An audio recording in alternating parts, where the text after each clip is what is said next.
Hello, and welcome to Sarah's Baked Goods. Today we're going to be making a large batch of lemon curd. I like to have huge batches in the freezer so that I'm ready to go for the lemon circles or the squares immediately. I don't like to have to wait too much. So we're going to make probably about 3 liters of curd. So let's get into it. First, you're going to want to set yourself up. I have all my eggs ready to go. This is a big batch, so I have 26 eggs. I have my cornstarch with 100 mils of lemon juice to make a slurry for when I need my slurry. The rest of the lemon juice is here, and all we have to do is put the sugar and butter in here, get it heated up till all the butter is melted, then we'll add in our eggs. To make sure that this goes quickly, make sure that you're breaking up your butter. You're not just putting it in as this big brick.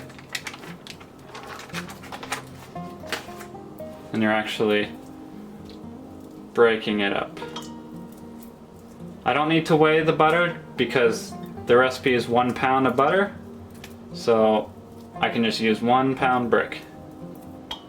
And you want to put the butter in with your juice first because all that will melt and become liquid and be easier to stir. If you put all your sugar in first, it's going to be on the heat and it's not going to melt as easily, and it's just going to take you a lot longer.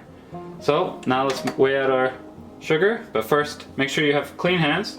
Now this is going to look like a lot of butter, a lot of sugar, a lot of eggs and everything, but remember we are making a huge batch, so keep that in mind.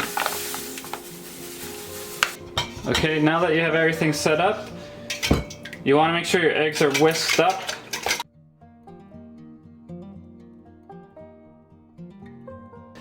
This will make sure that when you pour these eggs in, they don't curdle right away and make scrambled eggs. Remember, you are going to filter this because these eggs have connecting bits from the white and the yolk and that you want to get rid of. So if you mess up and you have some eggshell in here and you don't see it, you're going to be perfectly fine. And same with the lemon juice. If you forgot to get all the seeds out or anything like that, that will also be good. So don't worry too much about this recipe because you do have to filter it. But let's get this on the heat, start melting that butter so we can add in our eggs. We're just going to put this on a bain-marie and slowly mix it as it heats up and the butter melts. You'll know you're at the right stage to add in your eggs. So we'll just slowly let this melt, get it starting to go, and we'll come back when all the butter is melted and we add in our eggs. Now that all the butter has melted and all the sugar is dissolved in, we'll add in our eggs. Now there's 3 ways to finish this. There's the painful way, the slow but safe way, and the quick but dangerous way.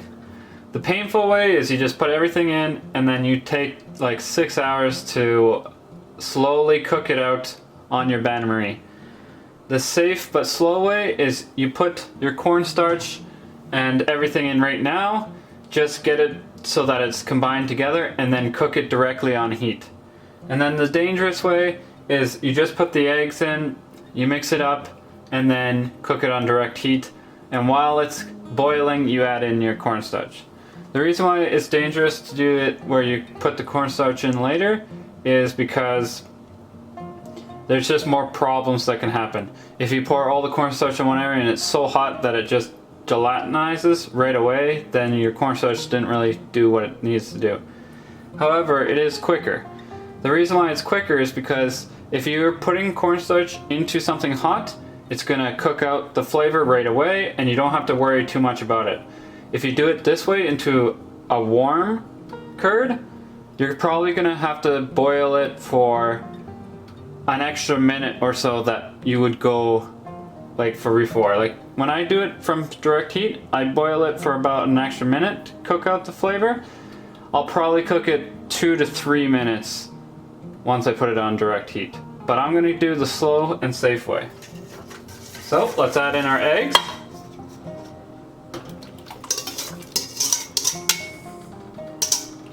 We're gonna switch off to our whisk and just use this to scrape. Make sure you start mixing this in. You don't want this curdling. And you're just gonna mix this and get this going till it's just combined it together. Once it's combined together, you can put it onto the heat. Should be safe. I can whisk this up, get this ready to go. Okay, let's mix this in too.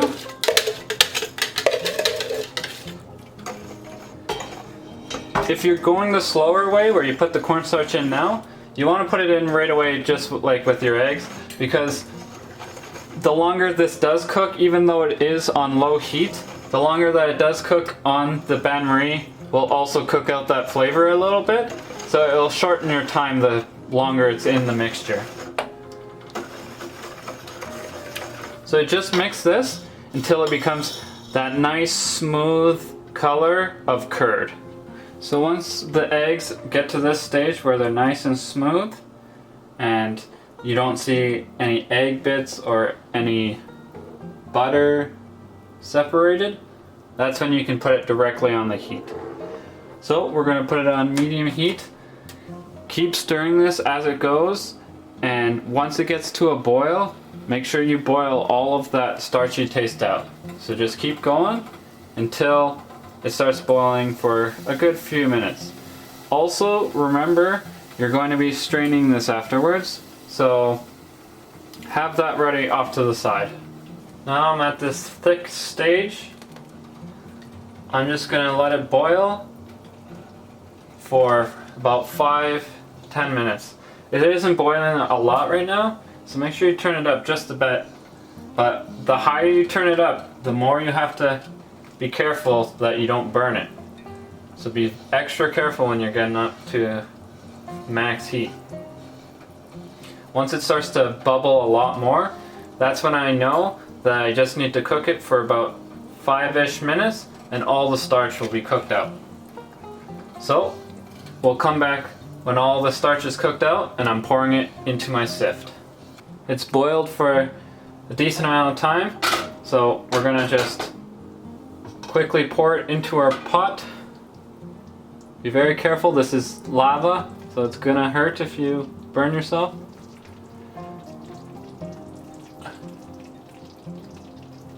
It's always gonna look thinner than you want it to because it's hot right now, but as soon as it cools down, it'll get nice and thick. Because of all that, I'm gonna just put it in the sink.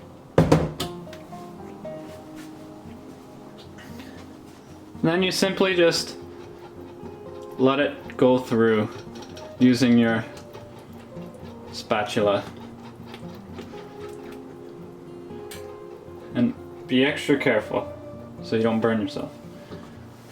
Once you have enough room to put the rest in, grab it and make sure you put all of it in.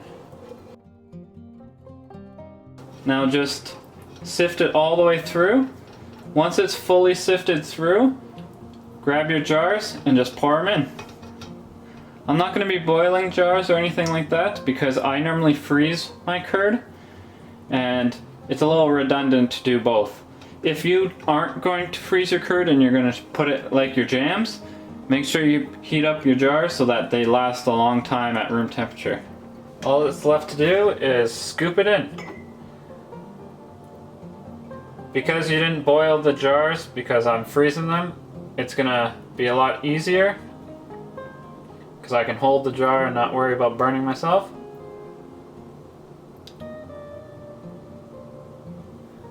There we are. Most of this bacteria will die just from the heat of the curd, so it will last a long time even if you just put this directly into the fridge. But again, like I said, I like to freeze this because it's simpler and easier. And I never plan on having too much lemon curd at one time.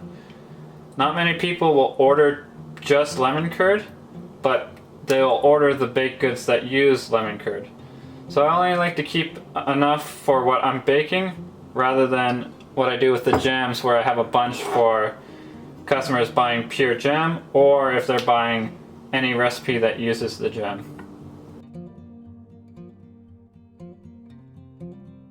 So here's how they turned out. I got a nice taste test as I was making it. It's the perfect sweetness, richness, and sourness for the squares and the circles. However, it's not rich enough for the lemon meringue pie, so I'll be making the lemon meringue pie curd separately. But everything looks good. Nice batch of 3 liters. So if you've liked this video, please like and subscribe. You can follow me on Facebook, Twitter, or Instagram. I even have my own website. Thank you, and have a nice day.